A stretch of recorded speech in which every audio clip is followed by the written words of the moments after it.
우리 한번 따라서 고백합시다. 그 이름. 예, 우리 다 이름이 있죠. 예수 믿을 때 어떤 일이 일어납니까? 많은 사람들이 예수님을 믿으면 복을 받는다고 말을 합니다. 예수 믿고 복 받으세요 라고 전도하기도 하지요. 예, 맞습니다. 예수 믿으면 복을 받습니다.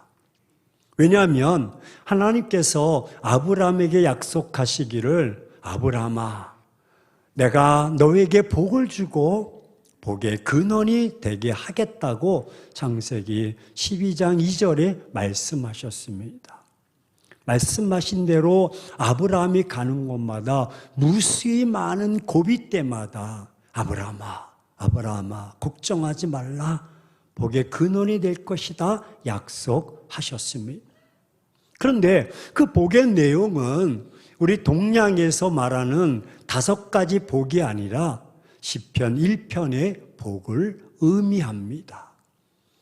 1편 1절에 복 있는 사람은 악인의 꾀를 쫓지 아니하며 죄인들의 길에 서지 아니하며 오만한 자들의 자리에 앉지 아니하고 오직 여호와의 율법을 즐거워하여 그의 율법을 주야로 묵상하는 자로다. 할렐루야. 묵상하는. 이처럼 하나님께서 선포한 그 축복은 우리가 피상적으로 누리는 축복이 아니라 더 근원적인 축복입니다. 그러므로 우리가 생각하는 일반적인 복의 측면에서는 그리스도인들이 복받는 사람이 아닐 수도 있습니다. 떵떵거리지 못하니까. 물론 하나님께서 물질적인 축복도 주시고 건강의 축복도 주실 수가 있습니다. 그렇지만 그것이 우리가 누려야 될 최후의 축복은 아닙니다. 또 어떤 이는 말합니다. 야, 예수 믿는 복은 선하게 사는 거야, 착하게 사는 거야 라고 이야기하는 분도 계십니다. 예, 하나님의 덕을 선전하기 위해서 우리를 부르시기도 하셨습니다. 또한 마태복음 5장 6절에 보니까 너희의 착한 행실을 보고 하늘에 계신 너희 아버지께 영광을 돌리게 하라라고 말씀하십니다. 그렇지만 어떤 경우에는 교회 안에서도 아직 완숙한 선을 이루지 못해서 계속 문제를 야기시키는 사람들이 있습니다. 세상 사람들로부터 손가락질을 당합니다. 그러나 하나님께서는 우리에게 환경적인 물질 축복이나 건강의 축복 주는 것에서 그치지 않습니다. 더 본질적인 변화를 일으키기를 원하십니다. 그리고 우리를 조금 어떤 개조시켜서 착한 사람으로 선한 사람으로 만드는 데 그치지 않고 더 본질적인 옛것은 지나가고 새로운 피조물로 만들기를 원하십니다. 이게 하나님의 마음인 것입니다. 하지만 세상 많은 사람들은 우리를 그렇게 생각합니다. 뭐니 해도 힘이 있어야 돼. 권력이 있어야 돼. 라고 말합니다. 복을 많이 받아야 돼. 그러면 사람들이 힘을, 권력을 가지려고 하는 이유는 힘을 가진 자는 그 힘의 권세를 통해서 자신이 원하는 것을 이룰 수 있기 때문이라고 믿기 때문입니다. 그래서 세상의 힘 중에서 가장 최고의 힘은 아마 최고 통치자의 힘일 것입니다. 세상에 이 힘보다 더 큰 힘이 어떻게 존재할까요? 만약 그런 힘이 존재한다면 그는 아마 인간의 영역이 아니라 신의 영역일 것입니다. 오늘 성경도 이런 힘을 말하고 있습니다. 성경이 말하려고 하는 힘은 신의 권세, 하나님의 권세입니다. 세상의 권세가 아니라 해위의 하나님의 권세입니다. 놀라운 권세입니다. 그 하나님의 힘을 사용하도록 하나님의 자녀가 되는 권세를 주신다고 말씀합니다. 어떻습니까? 이 힘을 가지고 싶지 않으십니까? 이 힘만 있다면 우리는 세상을 살아가는데 무서울 것도 두려울 것도 없을 것입니다. 하나님의 권세를 가진 자를 누가 당할 수가 있단 말입니까? 세상이 감당치 못할 것입니다. 그렇다면 하나님의 자녀가 되는 권세는 어떻게 얻을 수가 있습니까? 아니 정말 인간이 하나님의 자녀가 되면 하나님처럼 그렇게 할 수가 있습니까? 하나님의 자녀가 되는 비결이 그래서 매우 궁금하지 않을 수가 없습니다. 그런데 오늘 그 비결을 말씀하고 있습니다. 12절 한번 보실까요? 시작. 영접하는 자 곧 그 이름을 믿는 자들에게는 하나님의 자녀가 되는 권세를 주셨으니. 예. 그 이름을 믿는 자들에게는 그 권세를 주신다고 말씀합니다. 하지만 너무나 싱거운 이야기처럼 들리지 않습니까?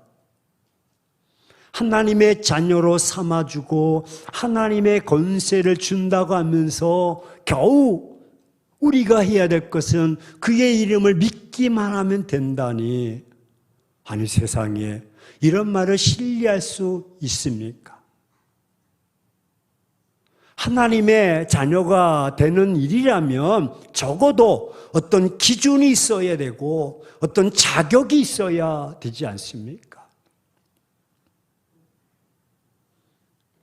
여러분 4월 11일 날 이제 총선이 아닙니까?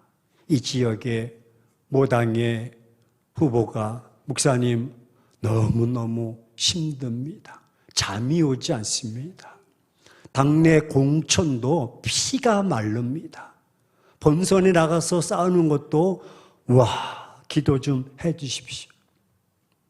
여러분 일개 국회의원이 되는 것도 그 권세를 얻게 있어서 피말리는 자격과 스펙이 있어야 되고 노력이 있어야 되는데 하나님의 나라에 권세를 받는다고 하는데 아니 무슨 심사라든가 필요한 테스트를 한다든지 무슨 조건이 있어야 되지 않습니까? 아무런 조건도 자격도 없는 자가 무조건 달랑 그 이름을 믿기만 하면 된다니 믿을 수가 없는 것입니다. 도대체 그 이름이 어떤 이름이기에 인간을 하나님의 자녀로 만들어 준단 말입니까? 그 이름에 우리가 알지 못하는 특별한 어떤 힘이라도 있습니까? 그 이름을 강조하는 것을 보면 그 이름 말고 다른 이름은 하나님의 자녀가 되는 권세를 받을 수 없단 말입니까? 그 이름을 믿는다는 것은 어떻게 하라는 것입니까? 그 해답이 오늘 12절에 영접하는 자 곧 그 이름을 믿는 자들에게는 하나님의 자녀가 되는 권세를 주신다. 달리 없습니다. 그 기준은 우리에게 있지 않고 하나님께 있습니다. 우리가 거절하는 인생에서 환영하는 인생으로 바꿔주시고 늘 거부하는 인생에서 받아들이는 인생, 늘 부정적인 삶에서 긍정적인 삶으로 내 인생을 바꿔주는 무슨 일이 생깁니까? 하나님의 자녀가 되는 권세가 주어집니다. 상상할 수 없는 기적과 축복이 기록되어 있습니다. 여러분, 이 세상에서 받는 복 중에 가장 큰 복이 있다면 하나님의 자녀가 되는 복일 것입니다. 조금 전에 찬양하셨듯이 내가 세상에서 가장 잘한 일은 예수를 믿는 것이고 아는 것이고 할렐루야, 가장 복된 것입니다.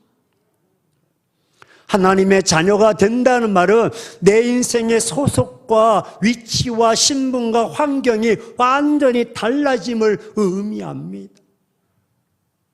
상속의 조건도 달라집니다. 여러분, 내가 하나님의 자녀가 되면 하나님의 모든 재산을 상속받습니다.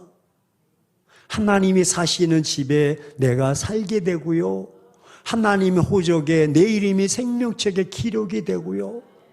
사단의 자녀로 이 세상에 살다가 하나님의 자녀가 되며 내 위치, 신분, 조건, 상황이 다 변하는 것입니다.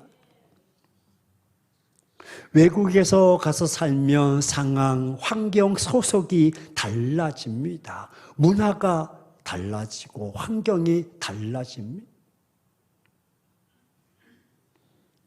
제가 스페인에서 있었을 때 살면서 목회를 하면 이제 헌금이 들어와서 교회 앞에 은행에다가 예치해 놨습니다.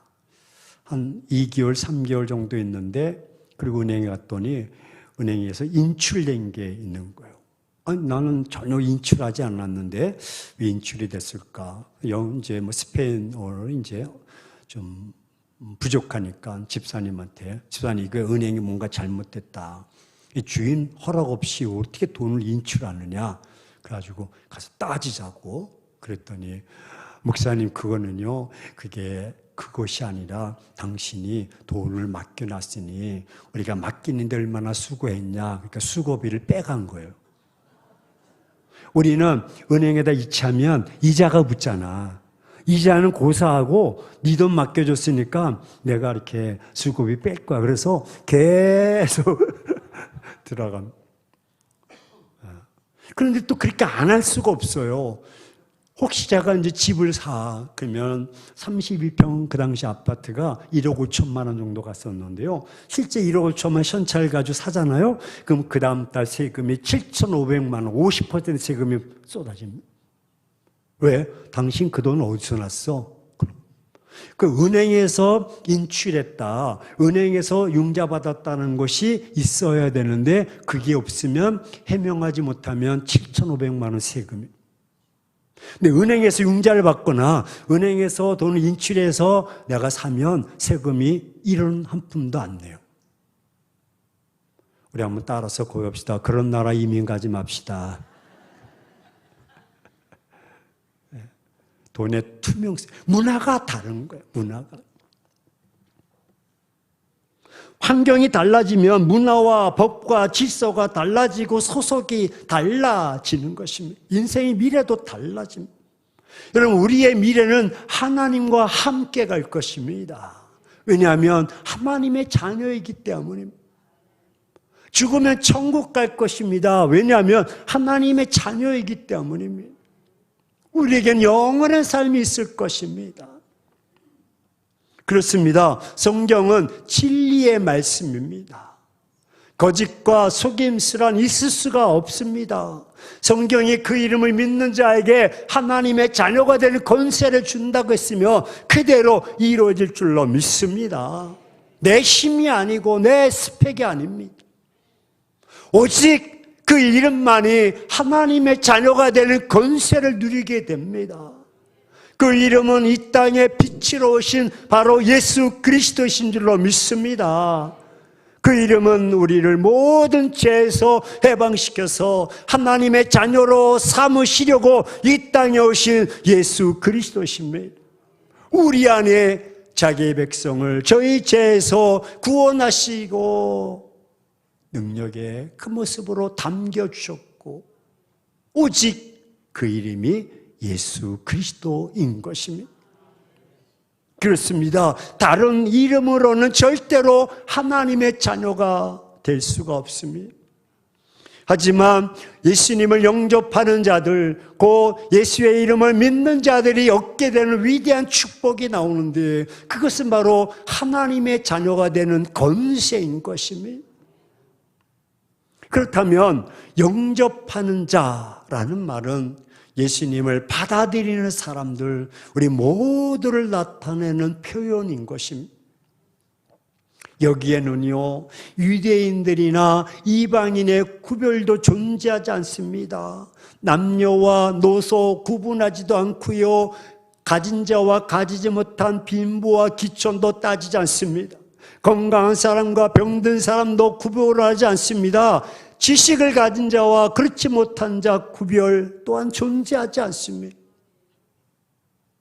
이것은 예수 그리스도의 이름을 믿는 모든 이에게 주시는 하나님의 공인 줄로 믿습니다. 그래서 차별이 없습니다. 나 같은 자도 구원을 받게 된 것입니다. 유대인들은요, 아브라함의 혈통을 가진 자들만이 하나님의 약속을 가졌고 그분의 은혜와 축복에 참여한다고 스스로 확신했습니다. 그러나 그것은 하나님과의 뜻과는 무관한 그들만의 착각이었고 오해였습니다. 왜냐하면 세례 요한이 그러한 그들 향해서 마태복음 3장 9절에 속으로 아브라함이 우리의 조상이라고 생각하지 말라. 내가 너에게 이르노니 하나님의 능히 저 돌들로도 아브라함의 자손이 되게 하시니라. 그렇게 말씀합니다. 따라서 우리의 이름을 믿게, 우리가 예수의 이름을 믿게 된 것을 최고의 복으로 알고 감사해야 합니다. 믿음이 아닌 다른 방법으로 하나님 앞에서 의롭다 하심을 얻을 사람은 아무도 없습니다. 오직 예수님의 이름만이 우리를 의롭게 하고 그의 이름이 하나님의 약속에 이르게 하는 것입니다. 그렇습니다. 하나님께서 예수님 이외에 구원을 얻을 만한 다른 이름을 우리에게 주신 적이 없다고 사도행전 4장 2절에 말씀합니다. 성경이나 교회 밖에도 구원이 있다고 주장하는 사람들은 우리가 다 일축해 버려야 됩니다. 예수의 이름은 이를 믿는 모든 사람에게 구원으로 인도하시고요. 하지만 그 이름이 아닌 다른 이름으로는 아무도 구원을 얻지 못합니다. 이단들의 교주들 말입니다. 사람은 누구나 자기 자신이 원하는 가문이나 성씨를 선택해서 태어나지 못합니다. 저도 태어나 보니 최씨가 되었습니다. 하지만 어떤 가문에 어떤 성씨를 가진 사람이라 할지라도 예수를 믿기만 하면 구원을 얻고 하나님의 자녀가 되는 줄로 믿습니다. 따라서 그 이름으로 하나님의 자녀가 되는 권세를 받으려면 지금 이 시간 마음의 문을 활짝 여시고 그 이름을 영접해야 합니다. 여기서 영접이란 예수님이 하나님의 아들이시며 나를 구원하실 유일한 분으로 인정하고 받아들이는 것입니다. 믿는 자에게 주십니다. 신앙의 유일한 대상으로 믿고 섬기는 것입니다. 예수님 외에는 신앙의 대상이 될 수 없음을 인정하고 예수님 외에는 구원할 자가 없음을 인정하고 예수님만을 섬기는 것이 그것이 바로 믿음인 것입니다. 하나님의 자녀가 되는 권세를 주십니다. 하나님의 자녀가 된 권세는 두 가지로 표현해 주고 있는데 먼저는 죄에서 구원해서 하나님의 자녀로 삼아 천국에서 영원히 하나님의 자녀로 사는 권세의 복을 주시는 것입니다. 두 번째로 이 권세는 불가능한 현실의 문제들을 책임져 주시고 해결해 주시는 하나님의 특별한 약속인 것입니다. 이 권세는 예수 그리스도의 이름으로 모든 일을 이루어 주시는 하나님의 능력을 그 이름을 믿는 자들에게 지금도 부어 주시는 것입니다. 그 이름을 믿는 자들에게 예수 그리스도의 이름을 선포하면 그리스도의 이름을 명하면 권세가 나타나는 것입니다. 내일부터 특세입니다. 한번 기도해 보십시오. 하나님 어떻게 역사하시는가? 그 권세를 어떻게 던져 주시는가? 말씀드렸듯이 3년 전에 특세하면서 하나님 저희 며느리가 6개월이 지났는데 산부인과에서 큰 병원에 빨리 가보라고 큰 병원에 서울연세 세브란스 병원에 갔더니 아이가 둘째 아이가 이마가 함몰되어서 장애를 입을 것 같다고 판정이 나왔습니다. 이게 웬 날벼락입니까? 그래서 아산병원 명의 훌륭한 사람이 있다고 해서 또 가서 진단을 받았더니 동일한 진단이 나왔습니다. 8개월이 되었고 9개월 며칠 만에 아이를 낳기 전에 8개월 때 특세 기간이었습니다. 하나님, 두 가지를 기도했습니다. 주의 이름 붙잡고 하나님, 우리 가정에 그런 천사를 보내주신다면 그 장애를 안고 내가 잘 키우겠습니다. 그렇게 마음을 다지며 기도했고, 또 한 가지는 하나님, 아직 아이가 태어나지 않았으니 하나님 지금도 치유해 주옵소서. 건강한 모습으로 하나님 아이가 나올 수 있도록 도와주옵소서. 그리고 1개월 남짓 아이가 나왔는데 앞에 짱구가 되어서 나왔습니다. 하나님의 은혜입니다. 주의 이름으로 명할 때 역사가 나타납니다. 여러분 가정에 흐르는 저주의 권세, 나사렛 예수 그리스도 이름으로 명하늘 물러갈지어다. 가난도 물러갈지어다. 질병도 물러갈지어다. 다툼도 물러갈지어다. 왜? 그런 권세를 우리에게 주셨기 때문에 그것을 내가 행하느냐 하지 않느냐. 어떤 분이 뭐 좀 먹자 하니까 아유 저는 그걸 잘 몰라. 먹어봤나 뭐 내가. 늘 그냥 먹어봤는데도 항상 먹어봤나 그러는. 먹어보지 못했으니까 먹어본 사람 그냥 쳐다만 보고 그냥 자기 배에서는 꼬르꼬르 소리 나는 거예요. 내가 먹어보고 내가 체험하고 내가 누려야 되지 않겠습니까? 하나님 기회를 주신 줄로 믿습니다. 여러분 가정의 문제, 개인의 문제 가지고 내일부터 복을 품는 사람으로 시편을 가지고 한번 살펴봅시다. 어떻게 하나님 역사하시는가? 기도 제목을 적어서 한번 내어보시면서 하나님 이번 특세 기간에 주의 능력의 주의 권세가 나에게도 임하게 도와주옵소서. 에스더처럼 죽으면 죽으리라 난 새벽기도 안 나오리라. 잘난 게 아닙니다. 자랑이 아닙니다. 그럼에도 불구하고 나오셔서 기도하고 주의 능력을 체험할 때에 하나님의 자녀의 권세가 나타날 줄로 믿습니다. 사랑하는 행복한 교회 성도 여러분, 그 이름을 믿는 자 하나님의 자녀입니까? 여러분 옆 사람에게 여쭤보세요. 하나님의 자녀입니까? 그렇다면 하나님의 자녀들의 권세를 누리고 계십니까? 불가능한 현실의 문제들이 하나님의 자녀된 권세를 통해서 지금도 계속 기도함으로 해결받고 계십니까? 아니면 해결되지 못한 문제 속에서 파묻혀서 한숨 짓고 원망하고 불평하고 그렇게 살아가십니까? 많은 그리스도인들이 하나님의 자녀된 권세를 누리지 못하고 살아갑니다. 얼굴에 기쁨이 없고 감사가 없고 그 삶에 능력이 없습니다. 하나님의 자녀된 권세가 얼마나 대단한 것을 놓치고 살아갑니다.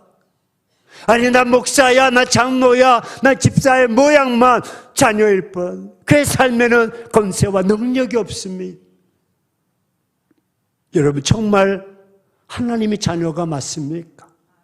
그렇다면 하나님의 자녀된 권세로 임하고 있습니까? 만약 그렇지 못하다면 그 이유를 한번 생각해 보셨습니까? 그렇습니다. 오직 예수 그리스도를 믿음으로만 내 인생이 바뀌고 오직 예수 그리스도를 영접해야만 하나님의 자녀가 되는 신분으로 바뀌어질 줄로 믿습니다. 다른 길은 없습니다. 다른 방법도 없습니다. 오직 예수 그리스도를 통해서만 하나님의 자녀가 되는 것입니다. 내 인생의 가치와 철학과 사상이 바뀌는 것입니다. 오늘 우리의 인생이 바뀌는 날입니다. 내 인생의 가치관이 바뀌는 날입니다. 내 인생의 길이 바뀌는 날이요, 내 삶의 신분이 바뀌는 날입니다. 여기에 길이 있습니다. 성경은 제시합니다. 그의 이름을, 할렐루야, 그의 이름을 믿는 자들은 혈통이나 육정이나 사람의 뜻에는 상관이 없다. 그 속에서 내 인생의 길이 나온다. 내 가문이 어떤 가문이냐 그런 거 따지지 마. 내 부모가 어떤 부모냐 그런 거 따지지 말고, 내가 살고 있는 내 배우자가 어떤 사람이냐 그런 거 묻지 마. 예수가 여러분의 삶을 바꿔놓을 줄로 믿습니다. 그의 이름이 바꿔놓을 줄로 믿습니다. 그의 이름을 가진 자만이 하나님의 자녀가 되는 권세가 있는 것입니다. 그의 이름이 하나님의 자녀가 되는 권세의 실체인 것입니다. 나는 연약하고 나는 부족하고 문제가 많지만 그의 이름은 역사. 그 이름을 놓치면 아무런 소용이 없습니다. 오직 그의 이름을 가지고 그의 이름의 권세를 가지고 사용하셔야 됩니다. 나는 그의 이름을 붙잡고 있는가? 그 이름을 인정하고 받아들인 자, 영접하는 자는 그 이름을 가진 자요. 내 안에 예수님이 계셔야 하나님의 자녀의 권세가 나타나는 것입니다. 모든 권세가 그의 이름으로부터 나오는 것입니다. 그의 이름의 권세를 놓치지 마십시오. 믿음으로 주어진 하나님의 자녀의 권세를 사용하십시오. 주의할 것은 내가 주체가 되어지고 내가 주인이 되어서 살아가면 안 되고, 그것을 버려야 되고, 오직 앞세워야 될 것은 예수의 이름으로 권세로 나가며 권세로 선포해야 될 줄로 믿습니다. 나사렛 예수 그리스도의 이름으로 명언을 물러갈지어다. 할렐루야. 사랑하는 행복한 교회 성도 여러분, 지금도 하나님은 역사하십니다. 그의 이름을 붙잡고 나가는 자에게 하나님은 함께 하시고 그의 힘과 능력과 권세와 영광을 특권을 허락해 주시는데, 남들이 누리고 남들이 체험한 하나님 바라보면서 부러워하지 말고 내가 체험하고 내가 먹어보고 내가 누릴 수 있는 하나님으로 만드시길 주의 이름으로 축원합니다.